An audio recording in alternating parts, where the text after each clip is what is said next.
Assalamualaikum warahmatullahi wabarakatuh. Waalaikumsalam. Wabarakatuh. Mas Rama, Mas Saiful, pada kesempatan kali ini kita ingin membahas mengenai masalah tugas kelompok dari Profesor Nasir Widya Setianto.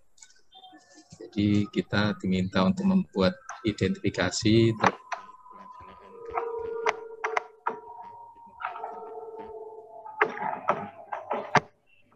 pada kesempatan kali ini saya minta bantuan Mas Rama ya untuk mempersiapkan slide-nya, nanti kita diskusi bersama terkait dengan aplikasi dari K3L di lingkungan kita seperti apa, asesmennya dan implementasinya seperti apa, mungkin nanti ada gap analisisnya, dan selanjutnya mungkin rekomendasi apa yang bisa kita usulkan untuk perbaikan pelaksanaan K3L di lingkungan perusahaan kita. Jadi untuk mempersingkat waktu, mungkin kita mulai saja ya Mas Rama. Silakan Mas Rama dimulai pembukaan atau evaluasi slide per slide-nya seperti apa. Silakan. Ya. Terima kasih. Baik, terima kasih Pak Ferdi. Assalamualaikum warahmatullahi wabarakatuh. Waalaikumsalam warahmatullahi wabarakatuh. Ya, terima kasih Pak Ferdi dan Pak Saiful ya sudah meluangkan waktunya. Pada hari ini kita akan diskusikan tentang asesmen kesehatan keselamatan kerja dan lingkungan di PT Berantas Energi, khususnya terkait pembangunan PLTM Saku 1 di Sumatera Barat dengan kapasitas 2x3 MW. Baik, diskusi kita ini dalam rangka memenuhi mata kuliah matrikulasi kesehatan keselamatan kerja dan lingkungan dengan dosen pengajar Bapak Insinyur Nasir Widya Setianto, STMT IPM ASEAN Eng. Ini kita di kelompok 6, ada Pak Ferdi Firmansyah, Pak Saiful Arif, dan saya sendiri, Ramadana Kusuma Adiputra. Baik,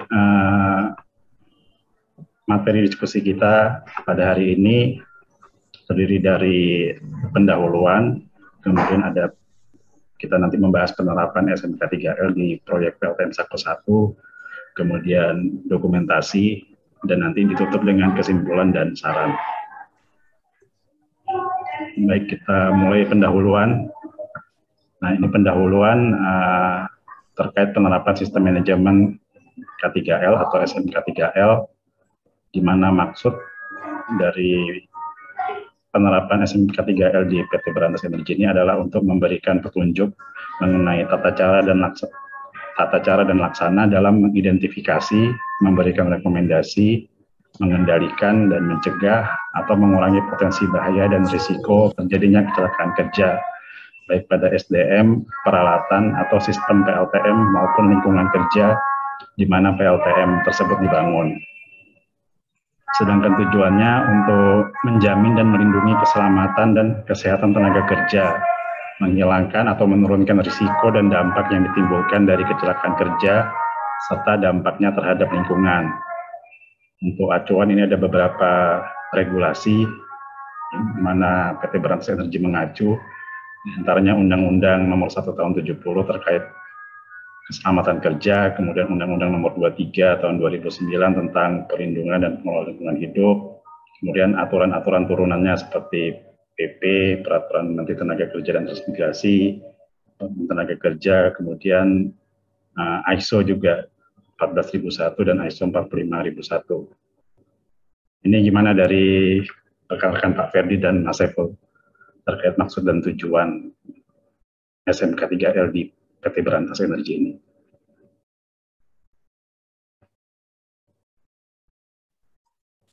Mas Saiful mau komentar dulu ke saya? Silakan Pak Ferdi dulu mungkin. Saya dulu. Silakan Pak Ferdi. Kalau terkait maksud sih saya udah setuju. Ini sepertinya sudah mengadopsi dari itu ya, SMK 3L yang di prosedur yang dibuat oleh perusahaan, sepertinya maksud dan tujuannya. Hanya masalah acuan ini memang kita menggunakan acuan seperti ini. Tapi kalau yang terkait dengan prosedur yang kita gunakan, kita perlu itu masukkan dalam acuan ya. Oh, yang ISO itu ya? Ika ini ISO kan mengenai itu ya, tapi prosedur kita sendiri kan di prosedur kita kan ada nomor ya, penomoran prosedur. Apakah itu perlu masuk atau karena prosedur sekarang memang mengacu ke sini sih, tapi yang saya maksud apakah perlu dimasukkan sebagai acuan juga ataukah tidak perlu karena apa-apa yang ada dicantum di acuan ini sudah diakomodasi oleh prosedur kita. Ya itu bisa jadi nanti kita usulkan ya agar itu juga dimasukkan ke dalam acuan karena kan itu juga dokumen formal ya yang resmi dikeluarkan oleh perusahaan untuk lingkup PT Berantas Energi dan anak usahanya ya. Saya kira itu seharusnya juga menjadi referensi di sini. Ya, saya mungkin sependapat ya terkait di acuan mungkin ada ini mungkin dari sini untuk melengkapi saja terkait maksud dan tujuan. Memang kan di sini Berantas Energi di ini ya bidang energi terbarukan. Nah ini pun juga sangat penting dalam proses perencanaan, pembangunan, operasi semua terintegrasi terhadap K3. Di sini maksud dari K3 sendiri implementasinya ya harapannya di Berantas Energi nanti dapat mengena diimplementasikan kepada anak-anak perusahaannya yang benar-benar itu memegang suatu pembangkit listrik. Nah harapannya dengan kita adanya asesmen ini kita mengikuti kuliah K3L ini bisa memberikan suatu masukan ya pada PT Berantas Energi nantinya. Ya mungkin itu bisa dilanjut dulu terkait maksud dan tujuan. Mungkin sudah saya rasa sudah clear ya. Ya.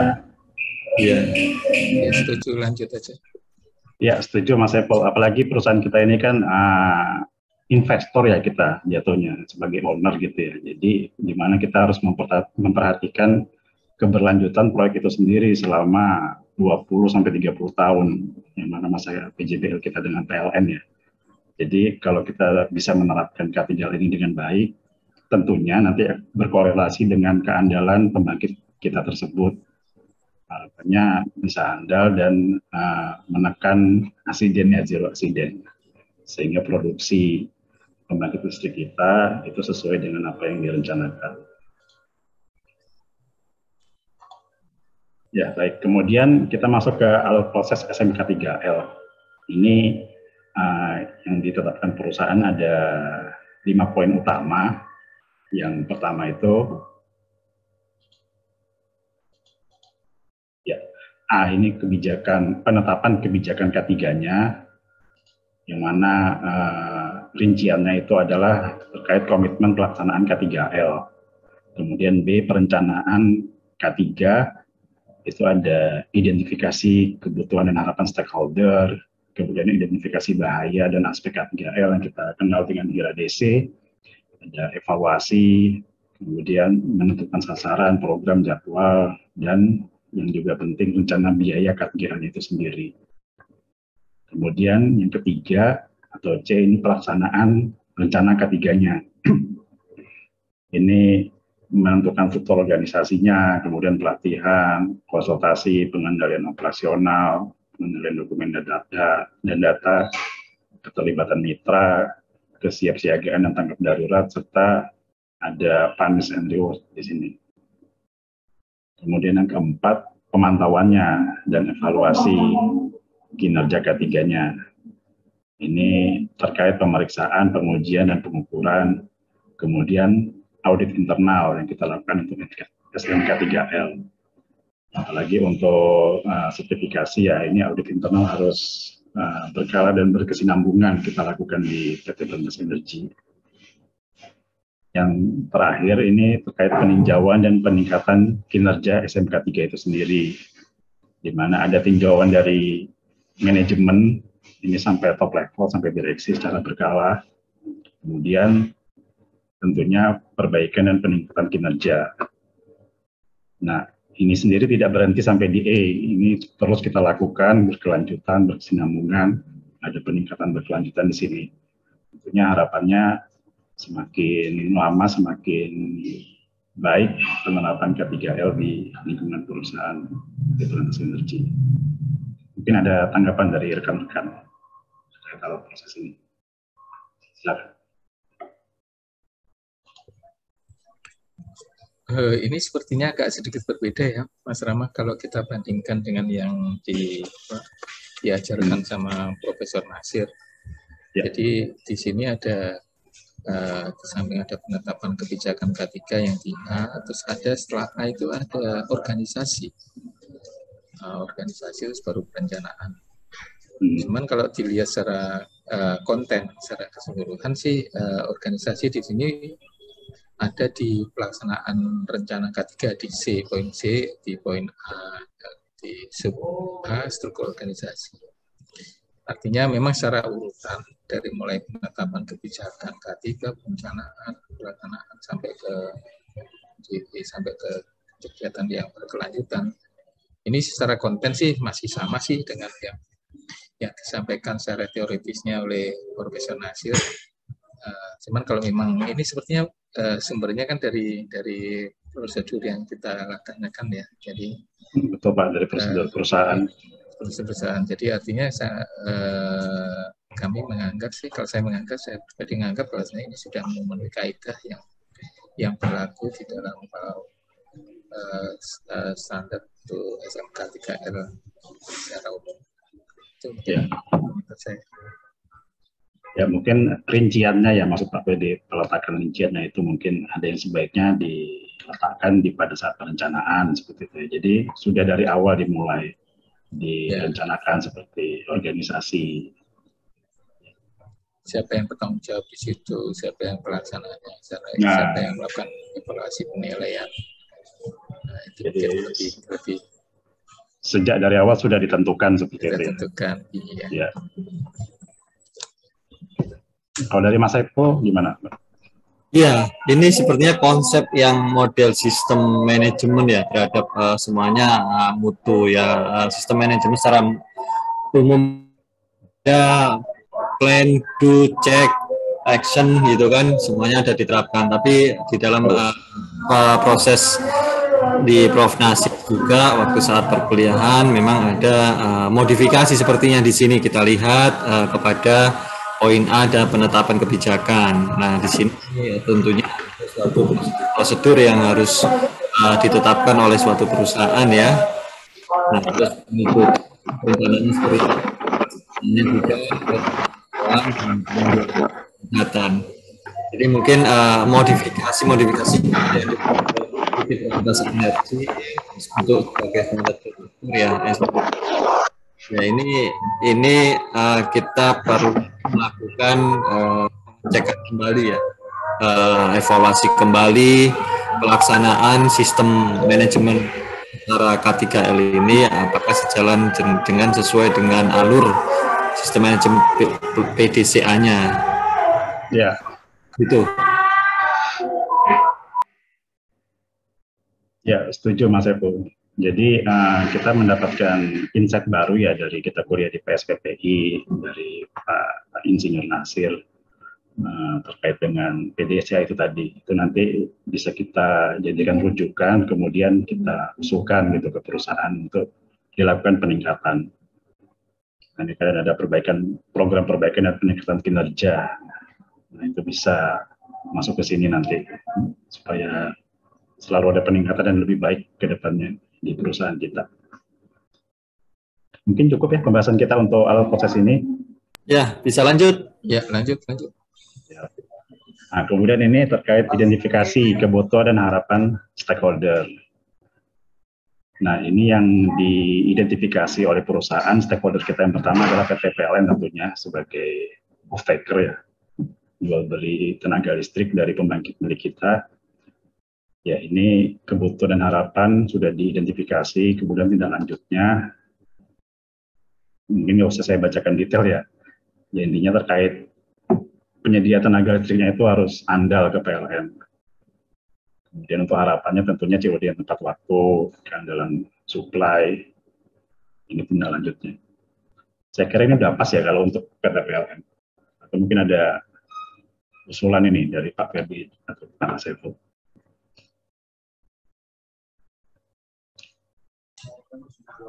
Ini kalau memang dilihat secara kebutuhan dan harapan stakeholder memang sudah tepat sih, artinya stakeholdernya kan kita memang single buyer ya, untuk yang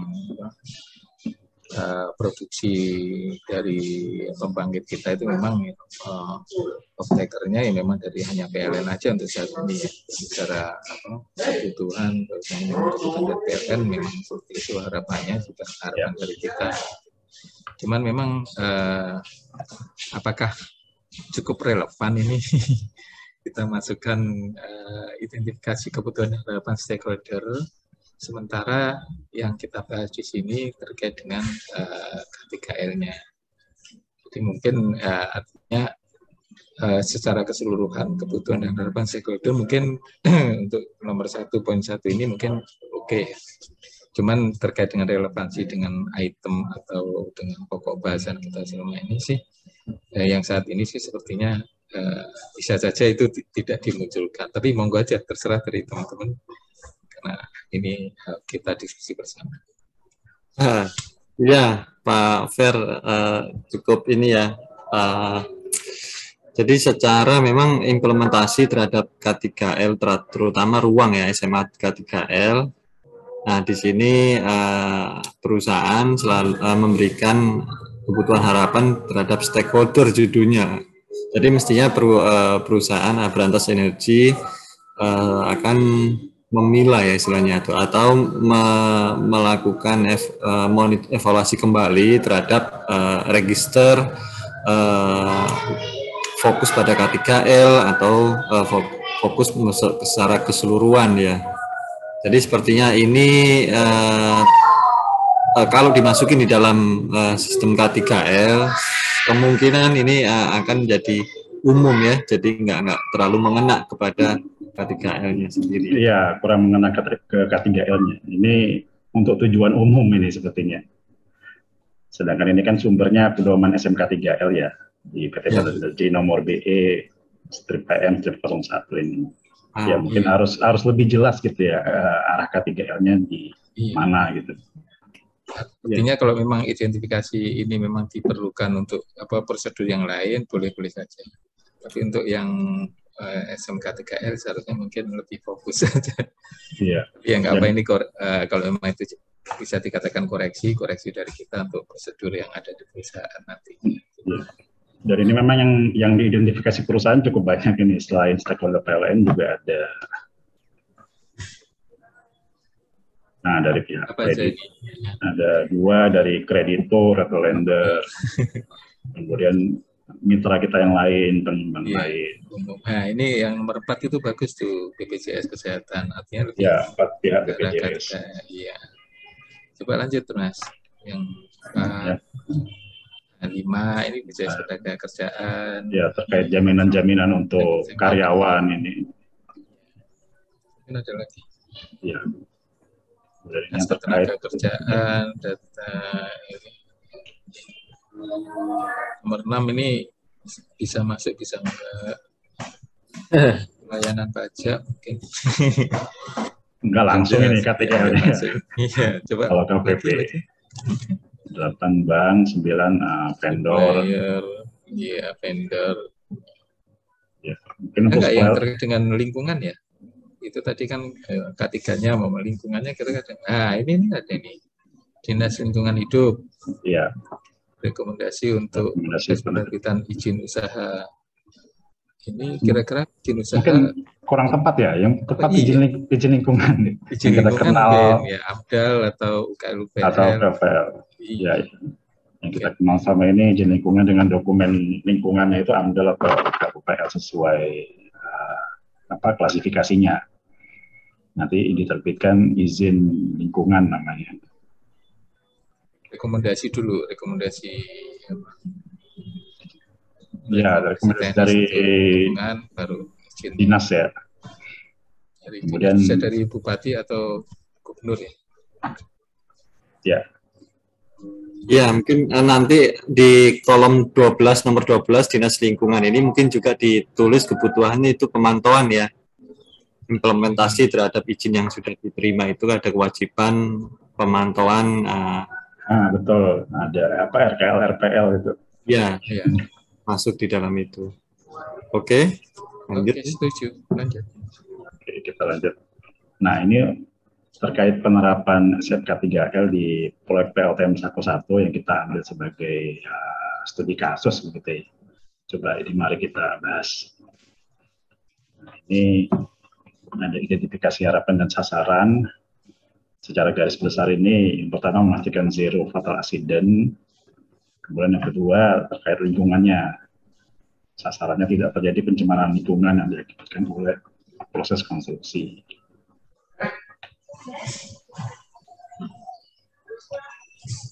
Ini udah langsung to the point ini.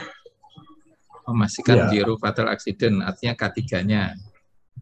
Di metodologi pencapaiannya, setiap sosialisasi prosedur, ya betul kita perlu mensosialisasikan ke pihak ini, ke pihak terkait atau karyawan, baik yang di kantor maupun yang di lapangan.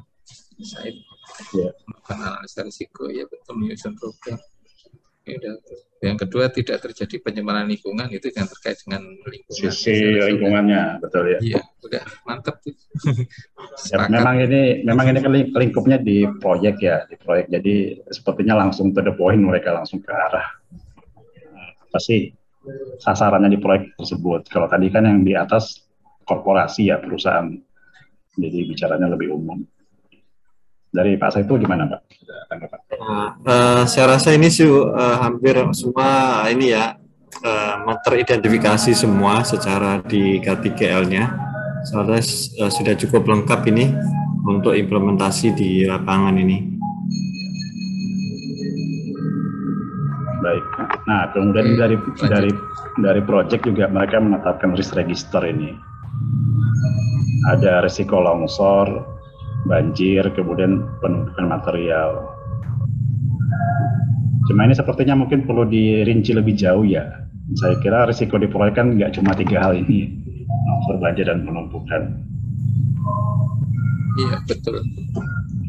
Oh, risk register kan kita boleh sebanyak-banyaknya ya. Jadi kalau potensi terjadinya bahaya kan bukan cuma betul yang longsor, banjir, mungkin juga ada kecelakaan mungkin karena penggunaan alat berat atau alat kerja yang lainnya. Ya. Keteledoran tidak memakai APD yang baik sehingga sesuatu yang terjadi seharusnya ringan tapi karena APD-nya nggak digunakan sehingga menjadi resikonya menjadi resiko berat. Mungkin ini untuk kedepannya kita perlu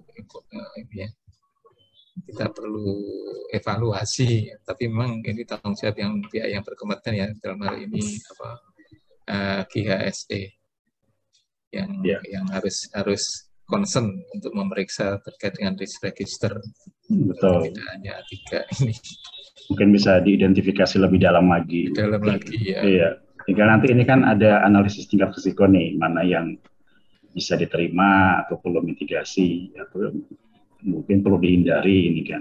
Nah, di sininya nanti bisa di ranking seperti itu. Setuju sih, kalau dari saya ini kan karena sistem PLTM kan cukup kompleks ya.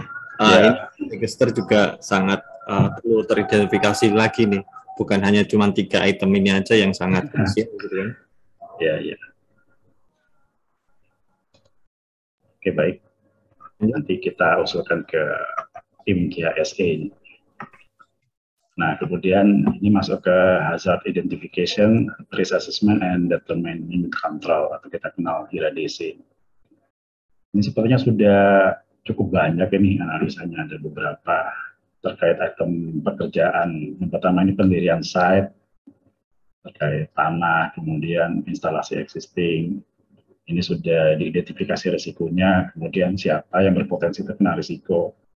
Kemudian ada penilaian risiko di sini, ada peluang dan dampak. Kemudian ini rating, perkalian antara peluang dan dampak. Kemudian diidentifikasi tindakan usulan pengendaliannya seperti apa, PIC-nya siapa. Nah, kemudian rating sisa risiko atau residual risikonya ini sudah diidentifikasi juga. Ini ada beberapa etap pekerjaan, ini pendirian site, ada sampai 1.8 ini. Sudah cukup detail. Ini terkait dengan IRA DC.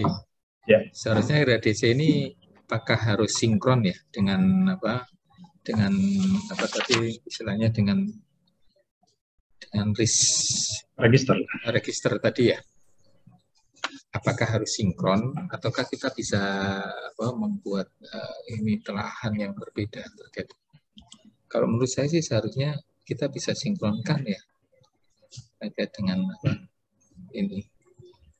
Ya, seharusnya sih sinkron ya, karena di risk register itu kan diidentifikasi nih, kemudian diberi kode lah, ini register berapa, nah itu nanti dituangkan ke IRA-DC-nya, tindakan pengendaliannya seperti apa, dan residunya diharapkan menurun kan setelah adanya rencana pengendalian.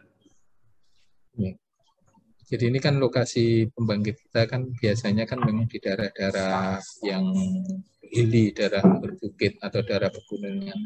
Remote tadi kan dia nyebut daerah remote juga, tapi yang jelas itu daerah hilly, daerah yang berbukit-bukit atau daerah yang karena kita nyari head ya, beda elevasi antara lokasi pengambilan air dengan lokasi pemanfaatan air untuk menggerakkan turbin.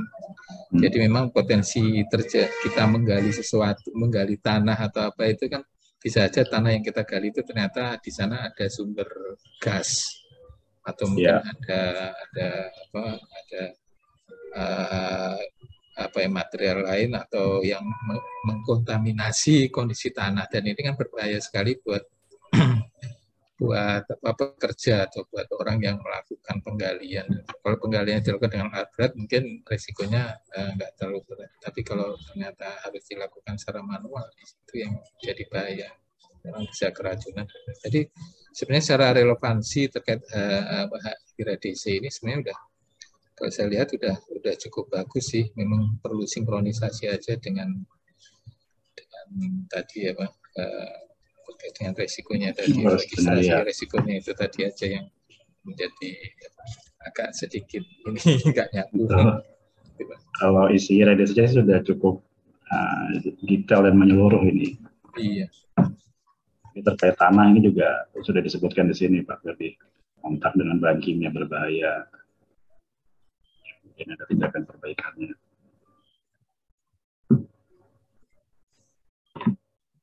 Ya coba lanjut Mas ya. Itu pembongkaran lintas, ya. Kemudian yang ada penggunaan APD-nya ini juga sudah, pemeliharaan peralatan dan sertifikasi. Ya ini memang kadang sertifikasi ini yang jadi memang harus kita tekankan tuh sebelum alat itu dikirim harus sudah kondisinya itu udah di istilahnya dikalibrasi ya.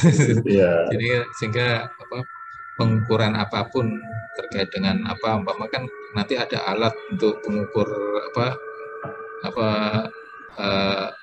desibel itu terkait dengan adanya kebisingan kayak gitu. Kalau ternyata nggak terkalibrasi dengan baik itu kan bahaya sih. Seharusnya mau 85 desibel maksimum, ternyata kan alatnya nggak benar, ternyata tekatannya 70 masih aman ya, itu kan berbahaya untuk jangka panjang terhadap. Apalagi setelah turbin beroperasi itu kan lumayan berisik ya di dalam powerhouse.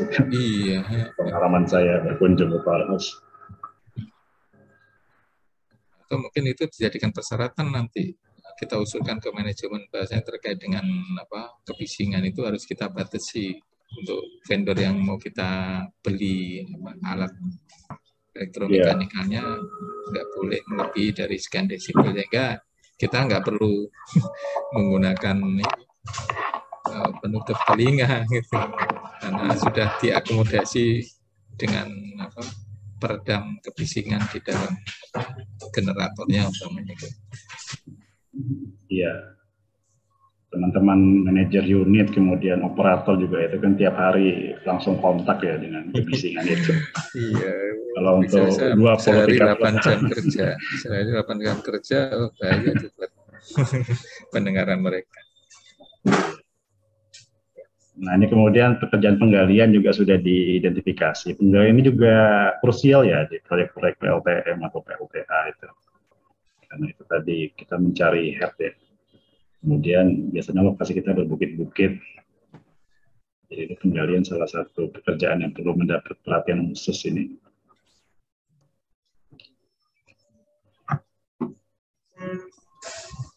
Saya pula ada tanggapan, Pak. Ya nih, kayaknya sih di sini udah banyak dilakukan identifikasi secara sub bidang ya, mulai set pendirian set, terus penggalian. Dengan saya rasa di sini sudah teridentifikasi secara detail. Ya.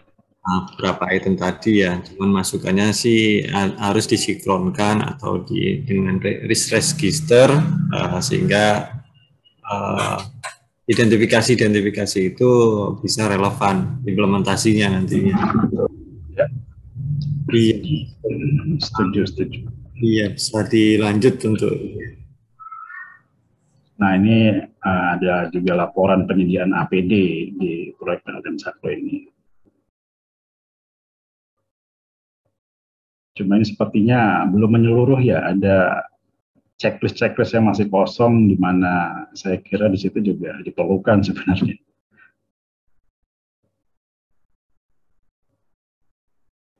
Iya, ini sangat yang perlu ya, pengendalian juga terhadap kedisiplinan para pekerja nih. Takutnya di sini nggak ada checklist, tiba-tiba para pelaksana lapangan, tukang, mandor itu tidak terakomodir oleh K3 gitu kan.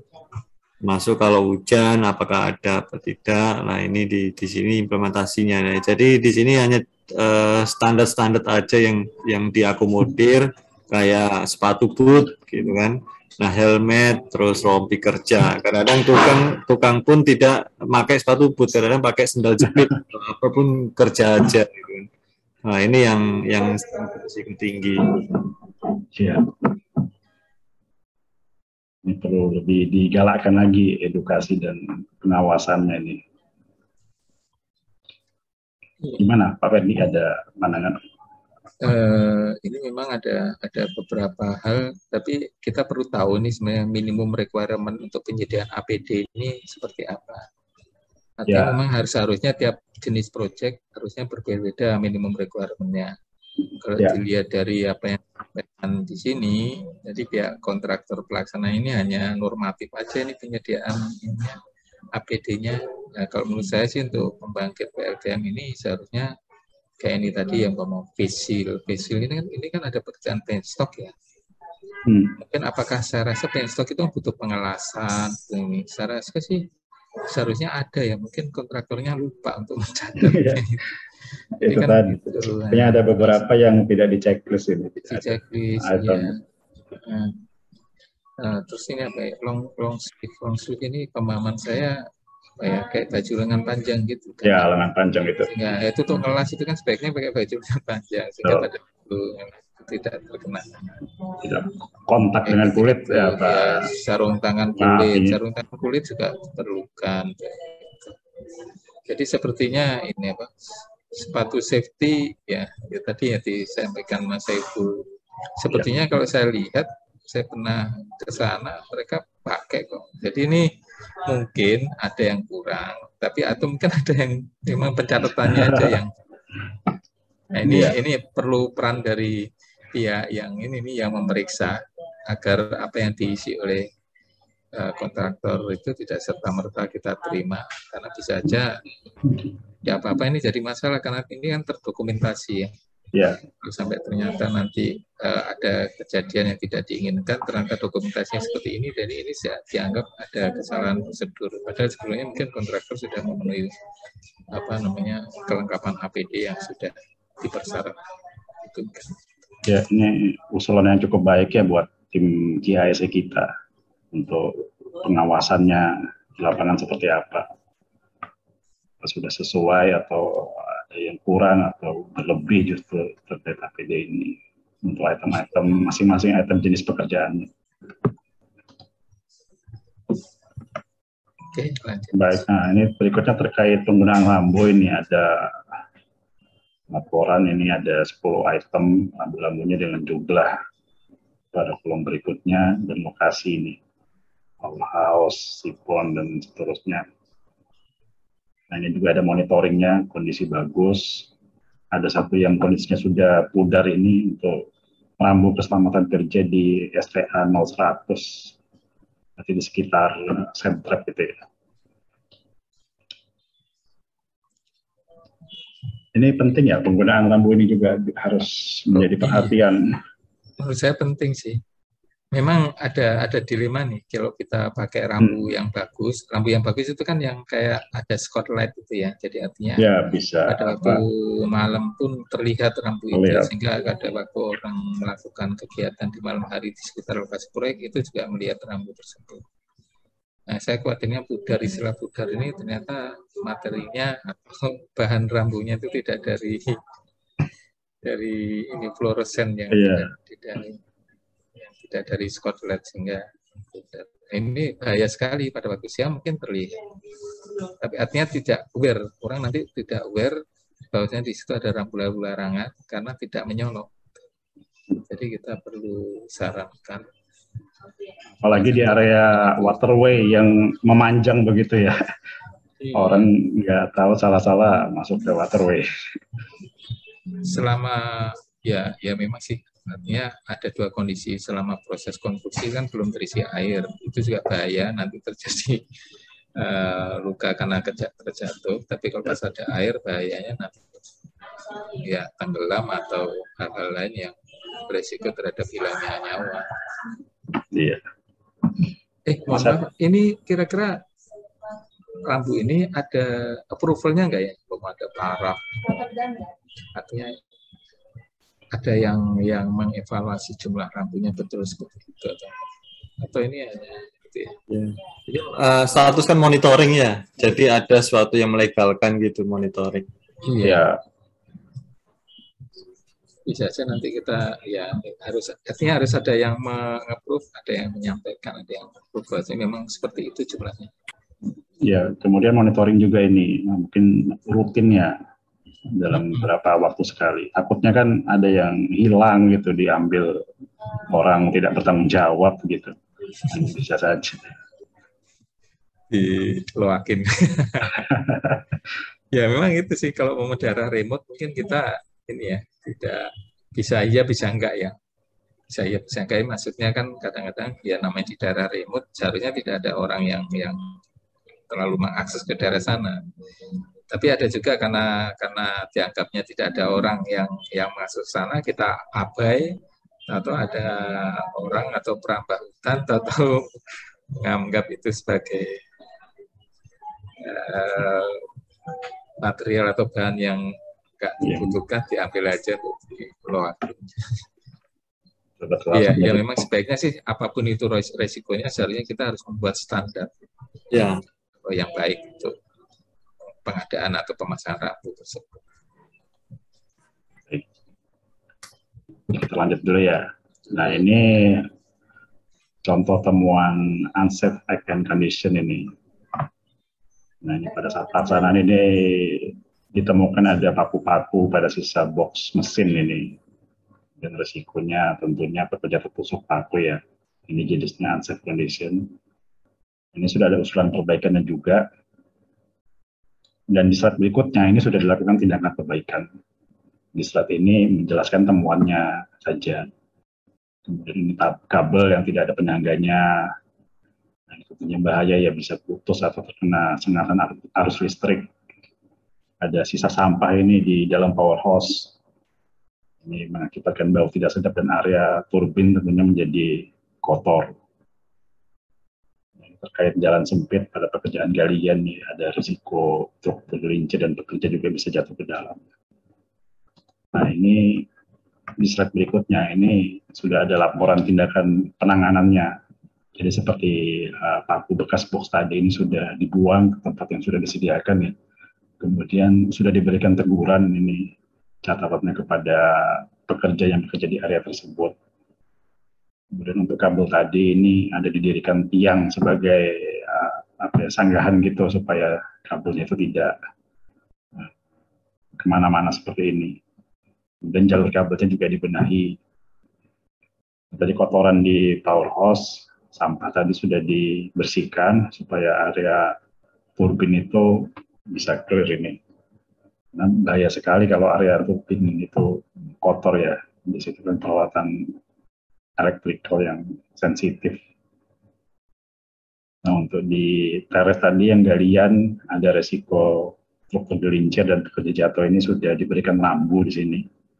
Kemudian ada safety line dipasang dengan jarak 1 meter dari lubang. Ya, ini beberapa contoh temuan dan tindakan perbaikan dari proyek PLTM 11 Pak Freddy, Pak Saiful. Kalau saya amati itu masih ada lagi nggak Mas ya yang terkait dengan itu tadi, penanganan itu tadi. Di awal coba di nomor 28 tadi Mas. Nah, di nomor 28 ini kan jenis temuan kan ada kegiatan unsafe act sama unsafe condition. Jadi kondisi yang tidak aman sama tindakan atau kegiatan yang tidak aman.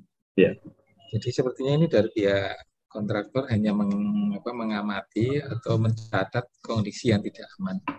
Padahal bisa jadi untuk kondisi atau kegiatan yang tidak aman pun juga sebetulnya mungkin ada ya. Itu ada nggak disampaikan di sini, ada nggak oleh nggak ada ya? Ya, di sini tidak disampaikan sih. Seperti gini, tindakan tidak aman itu orang naik menggunakan andang, ya, naik di ketinggian untuk melakukan suatu pekerjaan, tapi tidak dilengkapi dengan harness, istilahnya tali pengaman, sehingga kalau nanti jatuh aman dia, atau pakai sepatu safety pada waktu melakukan kegiatan, atau pengelasan dia pakai face shield atau pakai juga sarung tangan. Nah, seperti itu seharusnya mungkin untuk pihak kontraktor bisa menunjukkan ya dari dua kondisi unsafe act-nya seperti apa, ada temuan apa enggak. Kalau ternyata nggak ada temuan, sebenarnya juga nggak apa-apa sudah. Tapi secara kasat mata di dalam pelaporan itu bisa dimunculkan bahwasanya mereka sudah melakukan evaluasi, baik itu terkait kondisi maupun terkait tindakan. Iya, kira juga itu perlu ya disampaikan kepada pihak owner seperti itu. Ya, karena ini kan biaya K3 ini kan dialokasikan ya. Iya. Di CAPEX sudah kita alokasikan untuk K3 hal ini. Masuk ke anggaran investasi kita. Oke. Lanjut, atau Mas? Cukup terus. Nah, ini ada dokumentasi, ini berupa dokumentasi SMK 3L di PLTM 11. Ya, tadi rambu-rambu ini. Rambu-rambu ya ini ya. Banyaknya masih semi atau tidak permanen. Betul kan? Iya. Ya. Ini kan umurnya paling ya biasanya masa proyek kan minimal ya. Itu 1,5 tahun sampai 2 tahun ya. 1 tahun itu kayaknya cepat sekali deh kayaknya kalau untuk PLTM itu minimal 1,5 tahun. Nah, artinya dengan material seperti itu nggak bakal lama itu. Artinya dari pihak K3 yang mengevaluasi atau yang menilai, memonitor itu harus selalu mengingatkan kalau rusak harus segera diganti.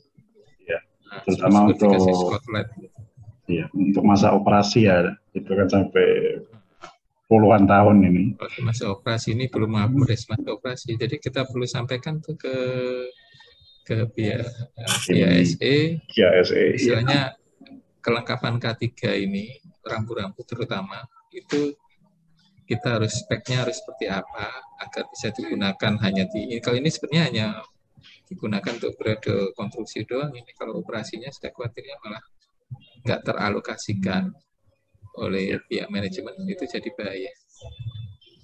Iya, ini juga kurang profesional terhadap ya ini perlu adanya quality checking baik di sisi pelaksana pekerja, pemberi pekerja gitu kan. Ya. Ini harus berjalan semuanya. Nah, ini ironinya spanduk K3L sampai ada robek seperti itu kan. Nah, ini informasi yang semestinya bisa ditangkap sama orang untuk membaca apa instruksi di dalam spanduk. Kalau robek seperti ini kan informasi akan terputus gitu ya. Iya. Ini buat masukan juga sangat penting nanti buat sisi manajemen. K3L. Dan ada juga rambu kehutanan ini Pak Saiful ya, karena PLTM 1 ini kan di lokasi PNKS ya, National Register. Tentunya terkait pengamanan kehutanan ini juga harus menjadi aware kita. Saya punya pengalaman untuk kegiatan di kehutanan. Itu dia takut loh, artinya dia buat aturan terkait dengan rambu-rambu peringatan atau rambu-rambu pemberitahuan itu kawasan hutan itu ada speknya dan itu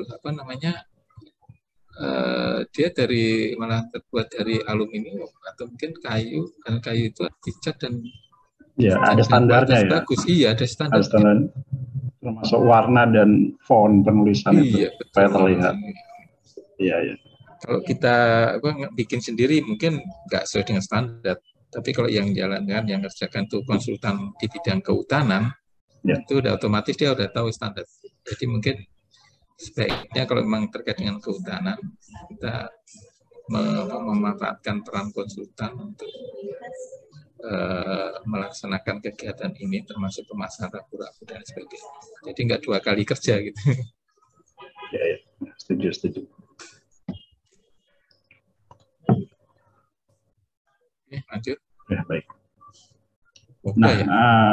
Ya, itu tadi pembahasan kita terkait asesmen dan apa yang kita dapat dari laporan pelaksanaan K3L dari level korporatnya, kemudian kita bahas juga di tingkat proyek ya, kita ambil contoh kasus di PLTM 1. Nah, ini saya sediakan lembar kesimpulan dan saran ini, mungkin bisa kita isi nih sebagai catatan nanti ke proyek, kemudian ke tim KIHSE dan ke perusahaan tentunya. Kita lihat tadi kok. Silakan. Apa ini kita langsung tuh ke kesimpulan yang apa yang kita bahas tadi itu, ataukah kita enggak? Saya ngelihatnya ada satu kegiatan yang belum ditulis yang terkait dengan evaluasi atau apa enggak ada.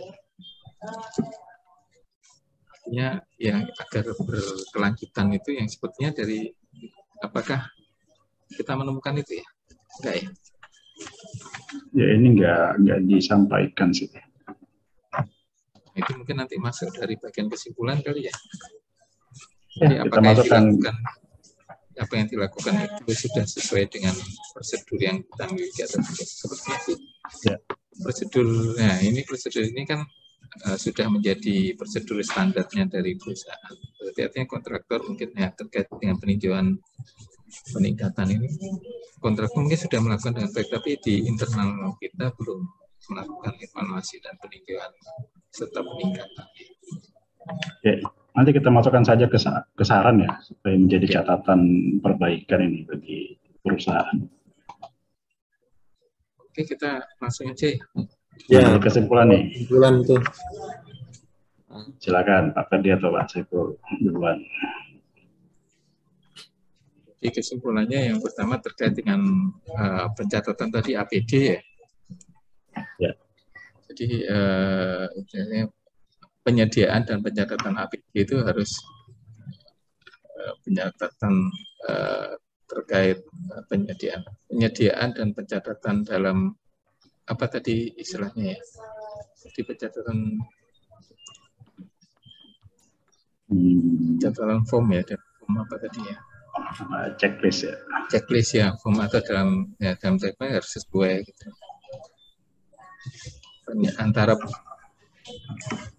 Antara penyediaan dan pencatatan dalam form atau checklist APD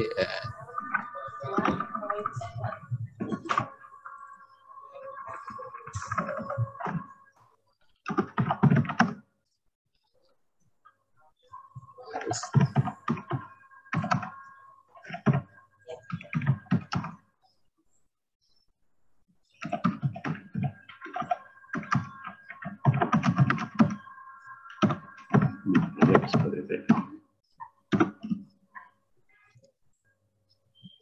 Apalagi tadi, oh yang itu ya apa? Antara sinkron antara registrasi resiko belum ada, perlu ada sinkronisasi antara registrasi resiko registration dengan IRDC.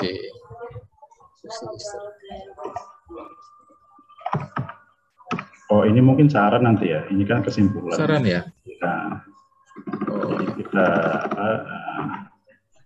istilahnya berarti tidak ada sinkronisasi.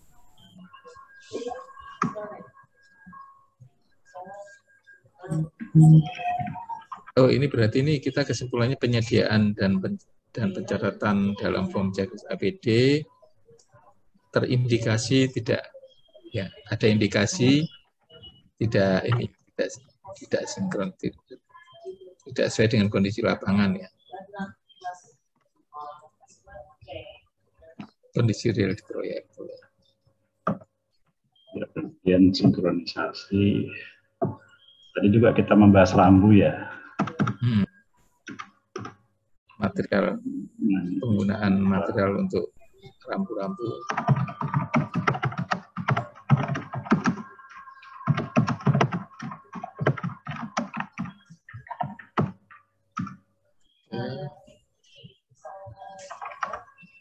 Yang belum belum memenuhi kebutuhan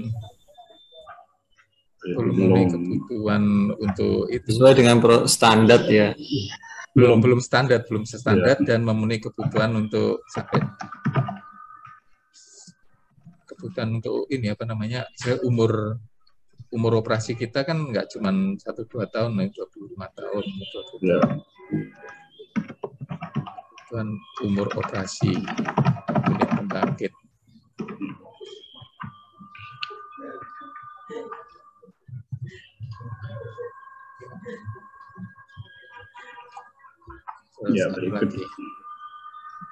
Terus yang keempat tadi terkait dengan apa, kontraktor tidak menginformasikan tentang unsafe act atau tindakan tidak aman.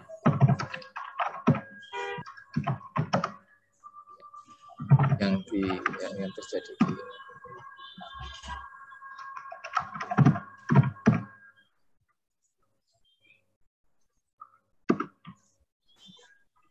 yes.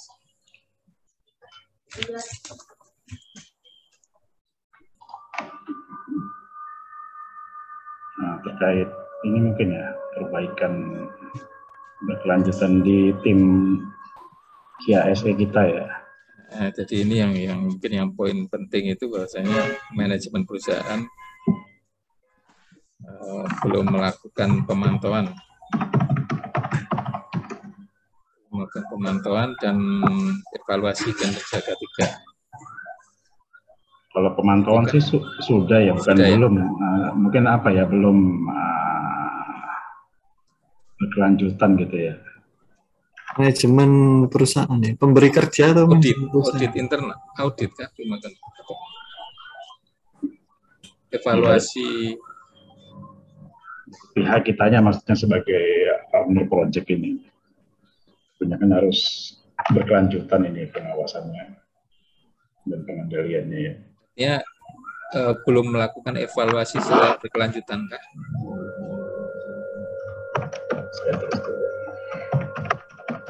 Dan evaluasi secara berkelanjutan.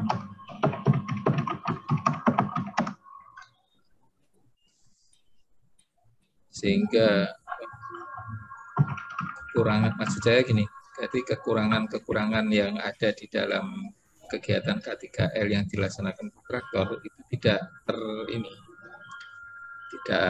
bisa diimprove, tidak bisa ditingkatkan sehingga menjadi lebih baik. Gimana itu? Manajemen perusahaan belum melakukan evaluasi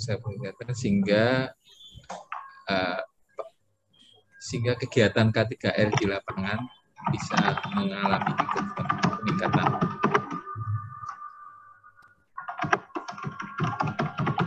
Dilakukan improvement secara berkelanjutan. Gitu kan.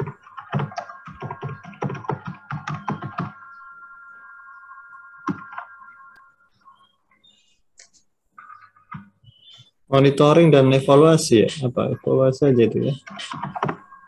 Monitoring mungkin sudah ya, ya Mas. Kalau Di monitoring sebenarnya sisi ownernya ya? Apa iya. approval atau apanya itu dari pemberi kerja ya? Ya itu tadi termasuk ini ya, evaluasi secara berkelanjutan ya. Jadi terhadap monitoring-monitoring yang sudah ada itu dievaluasi seperti itu ini. Mana yang belum sesuai, mana yang bisa ditingkatkan.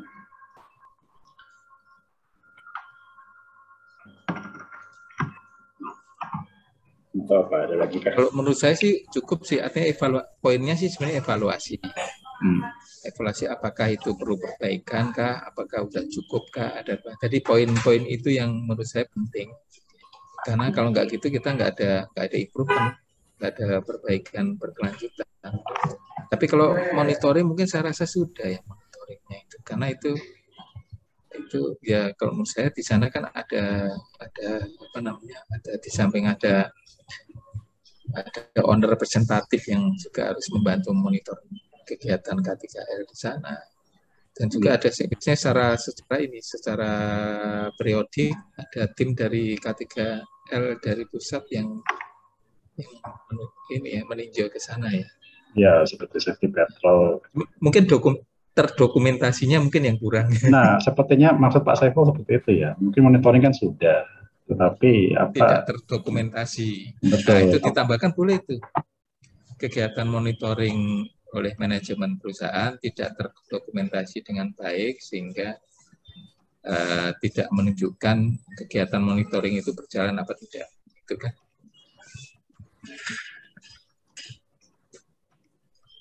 Gitu Mas Saiful maksudnya? Iya sih cukup. Jadi eviden itu kan sangat dibutuhkan ya terkait Ya. Implementasi maupun bagian dari aset proyek, aset perusahaan juga. Ya. Cukup ya kesimpulannya. Udah cukup ya. Sarannya nanti inland dengan kondisi kesimpulannya juga. Ya, pertama terkait pencatatan form ya. Ini kan berarti. Oke cukup itu saran-saran sekarang.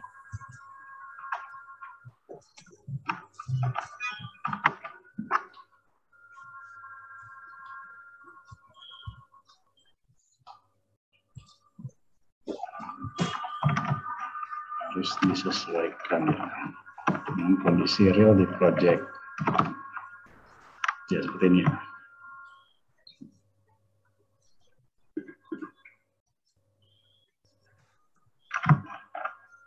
Kemudian yang kedua terkait sinkronisasi tadi.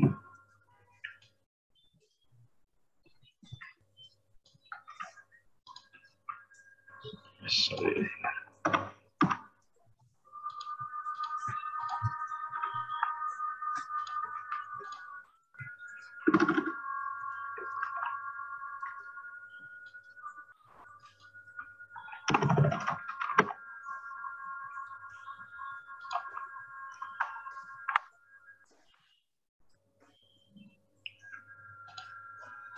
Ya, ketiga rambu-rambu.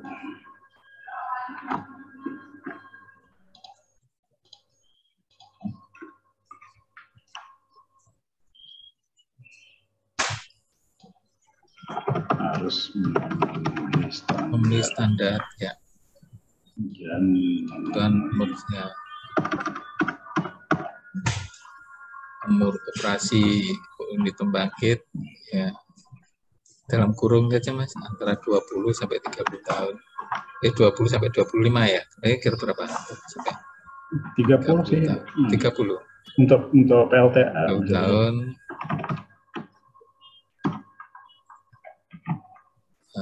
Apabila rusak sebelum usia pakai, ada kerusakan sebelum umur operasi selesai, harus dilakukan perbaikan atau ini ya, apabila ada kerusakan sebelum umur operasi Pelaksanaan kembali. Iya, harus dilakukan pemasangan kembali.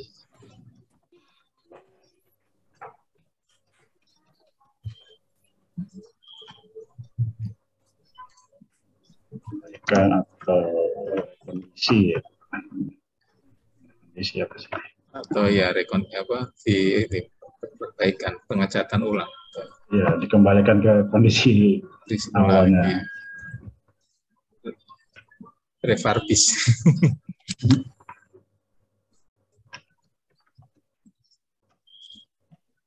Atau direkondisi, dalam perbaikan itu direkondisi.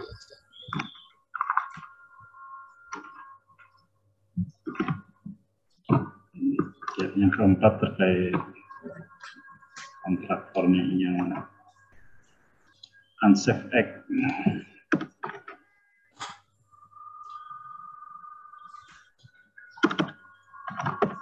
Agar menginformasikan tentang ini ditulis ada unsafe condition and unsafe act. Gimana? Menambahkan kali ya, kontraktor akan mungkin juga tentang unsafe condition yang terjadi. Seakan-akan juga ya, agar menginformasikan juga. Menambahkan informasi. Boleh. Ya. Yang kelima ini manajemen.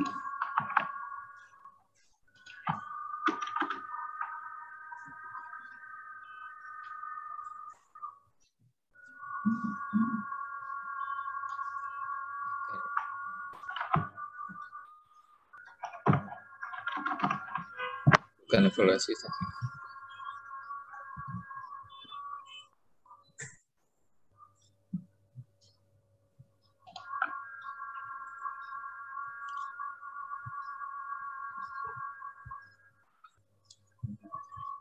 Di lapangan untuk proyek yang lain ya. Iya, ini untuk semua proyek tentunya, hanya untuk kasus ini saja.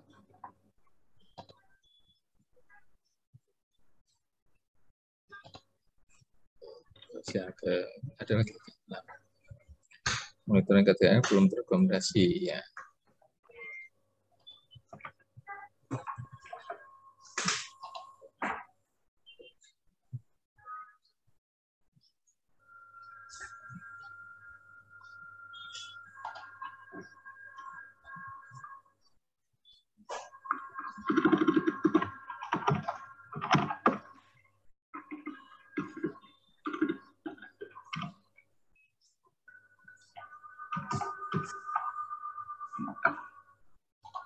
Kalau masalah approval perlu kita tambahkan. Tapi sudah ya, kalau soal approval sudah ya sebenarnya. Ya. Mungkin ada saran umum sih, ini kan kita sudah dapat sertifikat ISO 45001-2018 ya, PT Energy ini. Ini agar dapat diimplementasikan dengan baik seperti itu. Tadi yang awal tadi kan kita ini ya, saran juga kali ya, perlu menambahkan itu ya. Sebagai apa tadi, referensi tadi, acuan. Ya. Ditambahkan. Saran kah?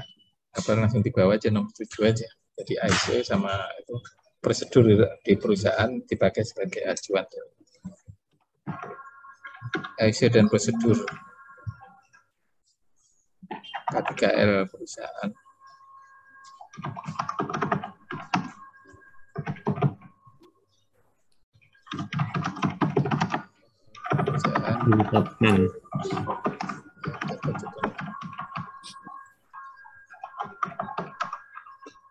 Acuan untuk melakukan improvement secara berkelanjutan.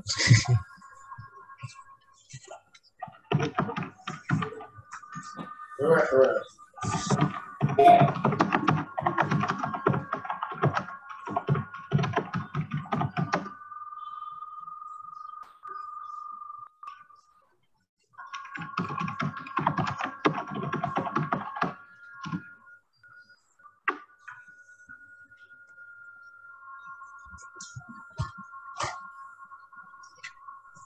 nih ya. Cukup saya rasa. Iya. Ya, Iya. sepertinya sudah mengcover ya terhadap Iya. asesmen pertemuan di PLTM 1 ini secara khusus dan di efektivitas energi secara umum. Dan nanti kesimpulan dan saran ini dapat kita sampaikan gitu ya ke manajemen dan tim KHSE. Jadi ini usulan dari kita yang sudah sedang mengikuti program PSPPI ini ya. Sebenarnya kita mengikuti program PSPPI ini ada nilai tambah gitu ya bagi perusahaan kita. Ya mungkin nanti kita kemarin mungkin kita nggak terlalu aware terhadap hal seperti ini. Ya. Akhirnya kita jadi learning by doing. Learning by doing. Ya, ini kedepannya juga sangat berpengaruh ya terhadap perusahaan juga dan karyawannya kan. Ya.